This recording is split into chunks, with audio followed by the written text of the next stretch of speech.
as we've been discussing, a great movie does not equate to a great box office run.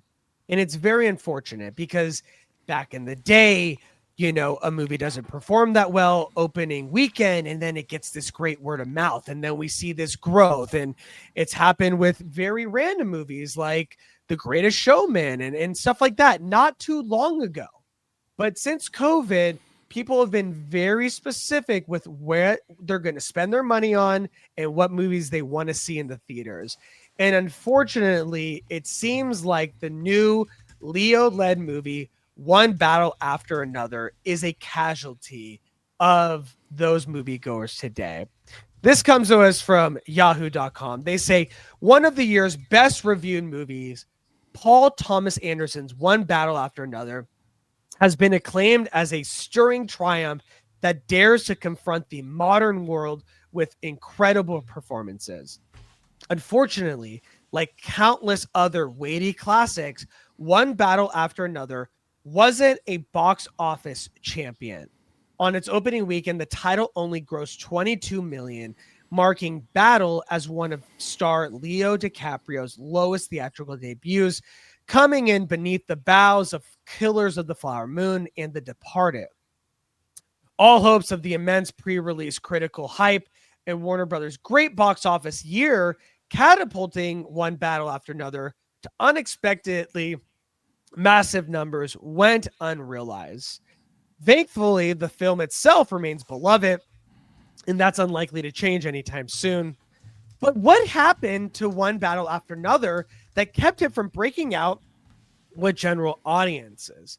Well, it seems like Yahoo has come up with a few reasons why this movie didn't take off in the way that we thought it was going to. And we're going to go down and we're going to talk about the reasons that they gave. And then me and Rocky are going to talk about like if that makes sense. Despite the rampant acclaim greeting One Battle After Another's debut, there was also, clearly a lot surrounding its theatrical release that just didn't click. And so let's go down their reasons for why this bad boy didn't click with general audiences. Their first one, they say, is that it's skewed heavily male. When the dust settled on One Battle opening weekend, it was revealed that 64% of the film's audience were men.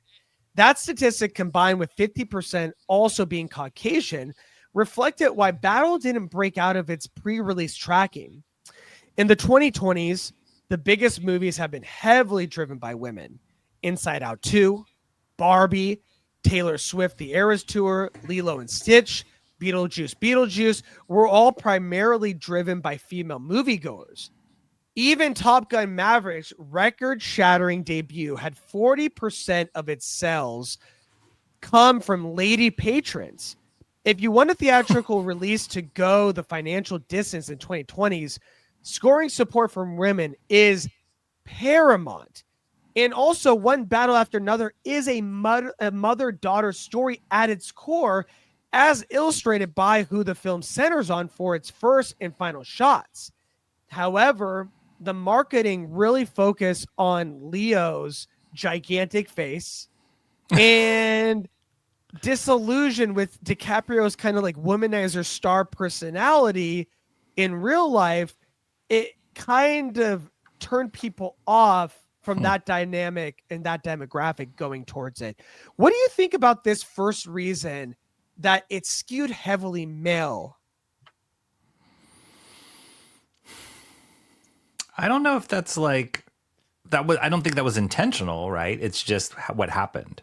Yes. I don't think they were trying to market to a male audience. It's just what happened. And your example of Maverick is a perfect example of that.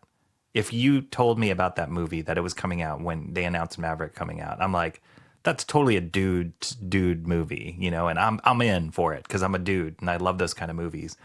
But based on the result, for whatever reason, the female audience showed up for that too and helped catapult that one into box office success, right? No, you're right. So it's not like they were marketing towards women or men equally for Maverick. They just Right. just made the movie good. So I don't know why, not having seen One Battle for Another. Yes, another movie I haven't seen, Evan. Not having seen that movie yet, I don't know why it has attracted more of a male audience. Yeah. But for I think it's the sure, way they sold it because this is a mother-daughter movie. It was not sold by that because when you have Leo, it kind of overshadows anything else you're doing. You know what I mean? and then And he has so to, right? He has to. He's Leo he has to. DiCaprio. He is the Yeah, money. He is the money face. But yeah. I think the story within the trailer, it wasn't expressed in the way that it could have been. Hmm. It could have leaned more as a mother and daughter story. There was a better way to market it, I feel like. So I do agree in a sense. The next thing that they said was also a hindrance was overly mysterious marketing. At CinemaCon 2025, the annual gathering of movie theater owners, Warner Brothers brought out Leonardo DiCaprio, Regina Hall, Tiana Taylor to hype up One Battle After Another. However, the trio remained vague about their characters' relationships as well as what battle was even about.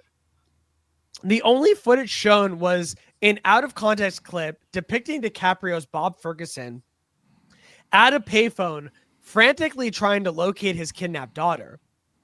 It wasn't the greatest presentation and epitomized the overly mysterious approach to the entire One Battle After Another marketing campaign, which kept details about the feature and its searing political commentary under wraps.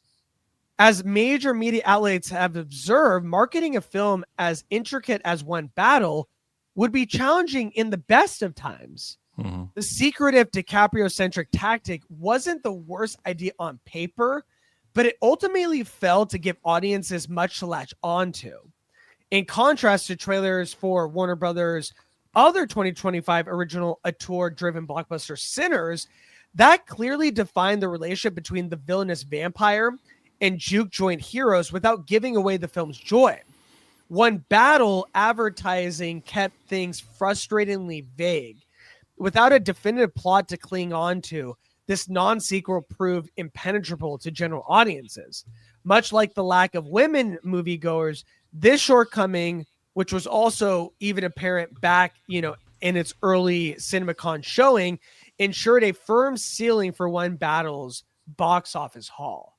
So what do you think about, the mysterious marketing playing a effect in the box office? I think that has a big thing to do with it It's for sure. If people don't know what they're paying $20 a ticket for it, and the more expensive movies get, the less likely people just like, oh yeah, let's just go watch it. Like, I don't know what it's about, but let's go. right. Like it's you got to know what you're paying that much money for. But I'm going to go back to, maybe this was a different time, but I've seen so many movies. Like, I think of so many movies that have had mysterious, like, what is this about? And you go watch it and you're like, oh my gosh, this is incredible. And then word spreads like wildfire Can you think among of one? fans. Yeah. Like District 9. Do you remember that movie? It's one of District my 9, favorites. the city of, It's in my intro. nice. Oh yeah, that's right. A City of Men. Do Children you of remember Men? that one? Children of Men. I'm sorry. Yes. Children of Men. That one was like, Yeah. You're what naming is like some of the most iconic sci-fi movies of the past like 15 I'll 20 give years. you even a bigger one. The Matrix. When I've that never heard of trailer it. came out, What's that? when that trailer came out, and I even remember interviews Yeah. with What the is the actors. Matrix, right? Yeah, That with was the when the actors would go on to like talk shows, and they would yeah. show these really very strange clips that were like, what is this even Yeah, it's like about? like Yeah. like the silver like the from the mirror goes into him. Yeah. It's like And you can tell they were like muffled or muzzled with what they could even say on a press circuit. yeah. And so it was very vague. But that is one of the biggest That's a good point. sci-fi movies of all time, and that's one of my favorite movies too. And the discovery of that was like, when you watch it, you're like, oh my gosh, I can't believe what I'm Yeah. watching. And then instantly the box office soared after that first weekend because the word of mouth, right? So there's something, yes, it stifles who walks in that first week and maybe Right. gives you a lower start. But if it's gonna resonate with the market, then that should continue on beyond Yeah. that first weekend. No, And you're something right. about this movie it hasn't. It's interesting because, we are in this like political climate right now, and this movie is the definitive movie of the times that we live in. Like, Hmm. it is hands down the best representation that I've seen of what is going on today. Hmm. And to not use that to market the movie, it's kind of a missed opportunity, because Hmm. you have a lot of people feeling it, and to be able to see it from Leo on screen, from what you're feeling or the things that you're reading in the news, it's just such a missed opportunity. I feel like there was a better marketing tactic you could have used to really tie this movie to be like, this is exactly what is going on right now. This is the definitive movie that will show you what we are all going through. And then at the same time, it's a double-edged sword. Maybe it hits too close to home. Maybe because True. they're being reminded about it so much in the news, they don't want to be reminded about it and pay $25 for it. You know what I Yeah. mean? And go to the movie. Well, So I'm going to guess without watching it, but I'm going to guess this movie takes a side, right? It has a statement it's on, Hollywood. It's always yes, going to take the yes. side. Yeah. And so, whatever politics you might have, if you're going to take a strong side on the politics, not just speak of the moment in time and this is what we're all going through, This but is you're the going to take a moment. side and Yeah. you're going to take a side and a stand on it, which again, also knowing Leo DiCaprio and his kind of outside of the roles he plays, his persona of what he believes in, what he stands for. I'm sure he's taking a side by being in this movie as well. Yeah. You are going to, yes, you're going to attract people that stand with you and agree with you, but you will also alienate, if you take a strong stance, you will alienate people that maybe don't agree with you, and that's how politics are. So that could have worked against this movie. I haven't seen it. I don't know. I wouldn't be able to comment very smartly about it, but my guess is if it takes a side and it says bad this, good this, what's going on in the world, aren't we all feeling it? And some people don't feel it, they don't agree with it, they're going to be like, well, I don't agree with that, why would I watch it? Yeah. Yeah. I feel like it's a double-edged sword, but I feel Hmm. like most moviegoers are liberal because Hollywood is very liberal. So I feel like you're kind of advertising to your audience. You know what I mean? Like, I knew a lot of people, like, they didn't see Superman because they thought it was too politicalized. You know what I mean? So Hmm. I think it's a double-edged sword, and I think it could go both It is. ways. You know what I It mean? can, for sure, for Um, sure. the other thing that they mentioned was there's no big supporting actors. Hmm. Leo's, he's the biggest draw of the movie. And Once Upon a Time in Hollywood was sold as DiCaprio Pitt two-hander, while Departed Hmm. surrounded Leo with Matt Damon and Jack Nicholson, and DiCaprio's, Frank Revenant. Abagnale The contended Revenant. what? The Revenant. It Yeah. was just DiCaprio in that one, really, right? He was Tom kind of, Hardy got an Oscar nom. I guess so. Yeah. Yeah, I kind of forgot about Tom And he made Hardy. he made Venom $1 billion franchise, so it's not like, True, true. No, he's he's great. I got love Tom he's Hardy. got Yeah, that yeah, box office yeah, draw. yeah. And then DiCaprio's Frank Abagnale from Catch Me If You Can at Tom So good. Hanks. Yeah, While the so rest good. of the cast of One Battle contains proven box office talent like Regina Hall, who has gross over 1.4 billion domestically with the Scary Movies and Girls Hmm. Trip under her belt. The film's severe sidelighting of her in both its narrative and marketing failed to make the impact it could have. The only Mm. other recognizable name in the main cast with significant screen time is Sean Penn. Though he's Mm. been in the industry for decades, Penn's only appeared in one live action movie, Mystic River, that barely passed 90 million domestically. This reality meant that One Battle had one less element to lean on to attract audiences. Granted, it's doubtful that shoehorning in Timothy Chalamet, into the movie would have significantly Could boosted have its worked. financial performance. But still, DiCaprio's biggest hits tend to come when he's interacting with big players like Mm. Daniel Day-Lewis, Jonah Hill. So Sean Penn, being the closest thing to an equivalent, it still wasn't enough to increase that box office. And Yeah. then on top of that, Paul Thomas Anderson isn't a household name. He's a cinematic mastermind. He's created glorious visions exploring, wide range of lives and aesthetics. But the harsh truth, unfortunately, is that he's also not a household name.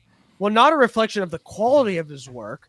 They say it's hard to deny that his titles are challenging and rarely fall into crowd pleaser molds. The Master, Punch Drunk Love. Only one of his features prior to Battle, There Will Be Blood, exceeded 27 million domestically of its whole run.